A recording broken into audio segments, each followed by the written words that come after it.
Hello friends, Anjali zone के नए video पर आप सभी का स्वागत है। एक नए वीडियो को लेकर मैं आपके सामने उपस्थित हुई हूँ। तो आज टीचर्स डे है, सभी को हैप्पी टीचर्स डे की हार्दिक शुभकामनाएं।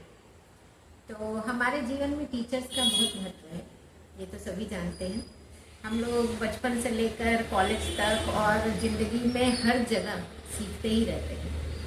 तो हर कोई जिससे हम सीखते हैं वो हमारे टीचर होते हैं। तो मेरे YouTube की जर्नी में मेरे लिए दो लोग बहुत महत्वपूर्ण हैं, जिनसे मैंने कुछ सीखा है, जो मेरे YouTube फैमिली के लिए भी जानना ज़रूरी है। तो वो हैं, एक तो हैं मनोज डे सर, जिनको सभी जानते हैं, बहुत मशहूर हैं, और एक हैं टेक ब्रिक सर, जिनको मैं हमेशा देखती हूँ। और बहुत सी चीज़ें मैंने इन दोनों से सीखा है, जिसके कारण आज मैं YouTube चैनल चला सकती हूँ और उसमें कुछ ना कुछ अभी तक सीख ही रही हूँ।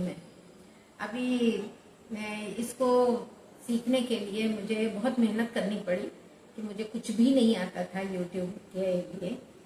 तो मैंने सोचा कि क्या करूँ, फिर मुझे दिखा एक दिन मनोज सर का चैनल और मैंने उनसे सीखना शुरू किया। तो मेरे YouTube की जर्नी में उनका बहुत बड़ा योगदान है, और एक टेक ब्रिज सर, उनका भी बहुत बड़ा योगदान है, कि जिनको मैं देखती हूँ। और भी लोग हैं जिनसे मैं इम्प्रेस हुई हूँ और उनका भी देखती हूँ चैनल, जो मुझे अच्छा लगता है, उनसे मैं फॉलो कर लेती हूँ। तो मेरी जो जर्नी है वो टीचर्स की, तो मैं खुद भी एक टीचर हूँ। और मैं आपको बताना चाहती हूँ कि मैं बनारस की रहने वाली हूँ, लेकिन फिर मैं बेंगलोर चली गई। तो बेंगलोर जाके जब मैंने सभी को, वहाँ पे औरतें भी काम करती हैं और आदमी भी काम करते हैं, तो मुझे लगा मुझे भी कुछ करना चाहिए। और सच बताऊँ तो मेरी इच्छा थी कि मैं कुछ ना कुछ करूँ लाइफ में, लेकिन कुछ समझ नहीं आ रहा था। लेकिन बेंगलोर जाने के बाद मुझे मेरे घर के सामने ही एक स्कूल था, तो मुझे भी बड़ा मन करता था कि मैं भी कुछ पढ़ाऊँ, कुछ करूँ।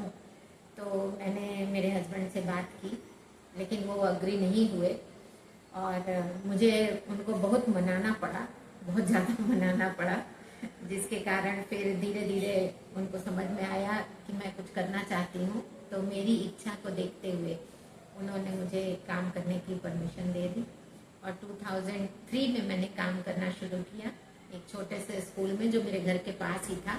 क्योंकि बैंगलोर में मुझे लोकल लैंग्वेज नहीं आती थी, तो उतना कॉन्फिडेंस मुझे नहीं हो पा रहा था कि मैं पता नहीं पढ़ा पाऊंगी, नहीं पढ़ा पाऊंगी।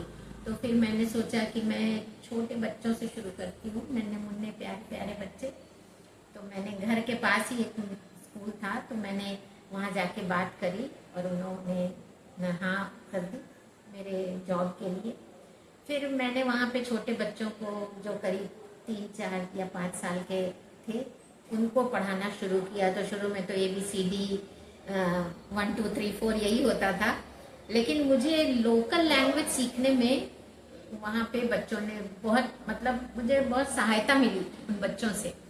और मैंने वहाँ पे लोकल लैंग्वेज भी बच्चों सीखी, टूटी फूटी प्यारी प्यारी भाषा में बच्चे बोलते थे, तो मैं उसको दिमाग में रखती थी। और फिर किसी ऐसे से पूछती थी जिसको कि हिंदी भी आती हो और वहाँ की लोकल लैंग्वेज भी आती हो और इंग्लिश भी आती हो, तो मुझे इस टाइप से मुझे सीखने में बहुत मदद मिली। और मैं उन छोटे बच्चों को अपना टीचर मानती हूँ, जिन्होंने मुझे लोकल लैंग्वेज सिखाई। तो मैं कभी कभी भावुक हो जाती हूँ, भावुक हो ही जाते हैं लोग कुछ अच्छी बातें याद करके। तो ऐसा हुआ कि फिर मैंने 12 साल छोटे बच्चों को पढ़ाया। छोटे बच्चों को पढ़ाने के बाद फिर मैंने उस स्कूल को छोड़ा, दूसरे स्कूल में गई, वहाँ भी मैंने छोटे बच्चों को पढ़ाया। फिर एक दिन मुझे ऑफर मिला हिंदी की हाई स्कूल टीचर का, और मेरी खुशी का ठिकाना नहीं था जब वहाँ के प्रिंसिपल ने मेरे अंदर मेरे लिए बिलीव किया, विश्वास दिखाया, और मुझे कॉन्फिडेंस दिया कि आप कर सकती हैं, और आप हिंदी भाषा आपकी बहुत अच्छी है, तो आप हिंदी पढ़ाइए हमारे स्कूल में बच्चों को। मैंने उनको बोला कि नहीं सर, मैंने कभी पढ़ाया नहीं है तो मैं नहीं पढ़ा सकती हूँ, क्योंकि मुझे क्वेश्चन पेपर बनाना है और बच्चों को एक्सप्लेन करना है, वो कैसे करूँगी। मैंने कभी हाई स्कूल के बच्चों को पढ़ाया नहीं, और बच्चे बड़े होते हैं, कुछ कुछ शैतानी भी करते हैं और कुछ कुछ बातें भी ऐसी करते हैं कि उनको भी कॉन्फिडेंस में लेके जवाब देना पड़ता है।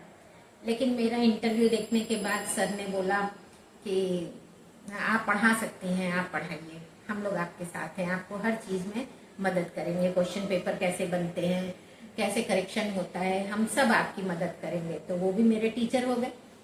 तो मैंने वहाँ पढ़ाना शुरू किया और मेरे काम से सभी खुश थे। फिर मैंने वहाँ पे 100% हमारा रिजल्ट आया बच्चों का हिंदी में। एक बच्चे को 99 मिला और एक बच्चे को 100 मिला, तो मुझे अवार्ड भी मिला। तो वो अवार्ड भी मैं आपको दिखाऊंगी। और फिर वहाँ से मेरी जर्नी शुरू हुई हाई स्कूल के लिए।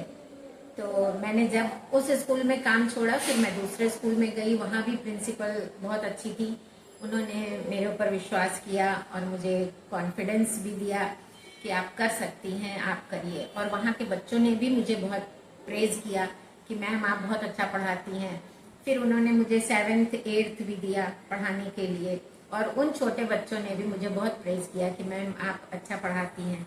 और आज भी मेरे पास उन बच्चों के विषय आते हैं तो मुझे बहुत अच्छा लगता है। टीचर्स डे पे, आज ही टीचर्स डे है और आज ही मुझे बहुत सारे बच्चों के मैसेज आए व्हाट्सएप पे मुझसे आज भी जुड़े हैं बच्चे, और उन्होंने मुझे बहुत प्रेज किया है कि मिस यू मैम, बहुत सारे मैसेज आए। तो मुझे बहुत अच्छा लगा। मुझे अच्छा लगता है एक टीचर को कोई प्रेज करे, जो कि प्रेज बहुत कम मिलता है टीचरों को।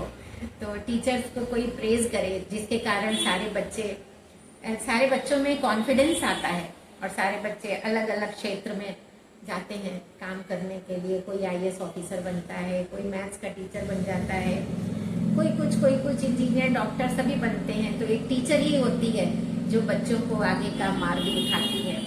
तो मेरी सभी टीचरों को जिन्होंने मेरे ऊपर बिलीव किया और मेरे ऊपर कॉन्फिडेंस दिखाया, उन सबको मैं तहे दिल से प्रणाम करती हूँ और सभी का तहे दिल से शुक्रिया भी अदा करती हूँ कि सब ने मेरे ऊपर कॉन्फिडेंस दिखाया और मुझे एक अच्छी टीचर होने में मदद करी। Thank you. मुझे अवार्ड भी मिला जिसका श्रेय मैं अपनी टीचर्स को, जिन्होंने मुझे पढ़ाया था, उनको देना चाहूँगी कि उन्होंने मुझे इस लायक बनाया कि मैं आगे जाके कुछ कर सकूँ। तो उन टीचर्स को भी मेरा बहुत बहुत प्रणाम है।